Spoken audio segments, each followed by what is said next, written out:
નમસ્કાર દર્શક મિત્રો, ડેલી બોડેલી ન્યૂઝમાં આપ સૌનું હાર્દિક સ્વાગત છે। સંખેડામાં પિતા પુત્રમાં પૈસા જેવી નજીવી બાબતે તકરાર થતા પુત્રે પિતાનું ઢીમ ઢાળી દીધું। છોટાઉદેપુર જિલ્લાના સંખેડા તાલુકા ખાતે તુમને વાપરવામાં પૈસા કેમ આપતો નથી એમ કહી ઉશ્કેરેલા પુત્રએ હુમલો કરી કોદાળીના 3 થી 4 ફટકા મારી જીવલેણ ઈજા પહોંચાડી પુત્રના હાથે જ પિતાનું મૃત્યુ થતાં સમગ્ર પંથકમાં સન્નાટો છવાઈ ગયો હતો। નવાપુરા જગાટોળા વિસ્તારમાં સવારના આશરે 9 વાગ્યાના સુમારે પુત્ર નરેશ ઉર્ફે પપ્પુને તેના પિતા પ્રવીણભાઈ તડવી સાથે પૈસા બાબતે બોલાચાલી બાદ ઝઘડો થયો હતો।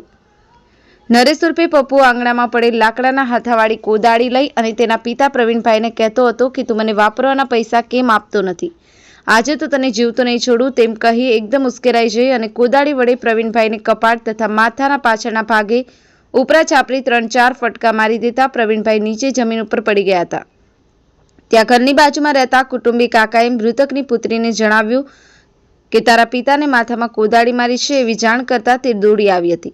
અહીં આવી અને જોતા પિતા લોહીલુહાણ હાલતમાં જોવા મળ્યા હતા। પિતાની હત્યા કરનાર ભાઈ વિરુદ્ધ તેની બહેન દક્ષાબેનની ફરિયાદ નોંધાવી હતી। પાડોશીએ કહ્યું હતું કે તું તારા પિતાને કેમ મારે છે, ત્યારે નરેશ ઉર્ફે પપ્પુએ તેને કહ્યું હતું કે તું પણ અહીંથી ચાલી જા, નહીંતર આ કોદાળી મારી તને પણ જાનથી મારી તને બતાવી દઈશ। ઘરના આંગણે પિતા ઉપર કુહાડી વડે હુમલો કરી મારી નાખેલ આ બાબતની જાણ સંખેડા પોલીસને થતાં સંખેડા પીએસઆઈ શ્રી એમ.એચ. જાદવ સાહેબ તેમજ પોલીસ સ્ટાફના તુરંત ઘટના સ્થળે દોડી આવ્યા હતા અને આરોપી પુત્ર નરેશની અટકાયત કરી આગળની કાયદેસરની તપાસ હાથ ધરવામાં આવી। ત્યારબાદ મૃતકની બોડીને પોસ્ટમોર્ટમ માટે મોકલવામાં આવી।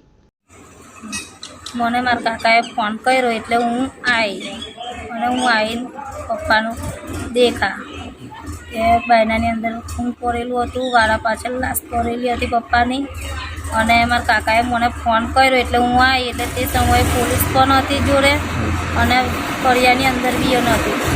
એ સાહેબે મને પૂછપાછ કરી, મેં જોયું એ કીધું સાહેબને અને હું ફરિયાદ નોંધાઈ।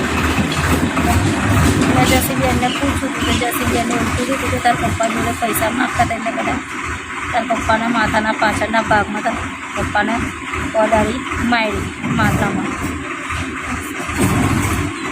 કોણે મારી? મારા ભાઈએ પપ્પુ જોડે અરે નરેશ ભાઈએ।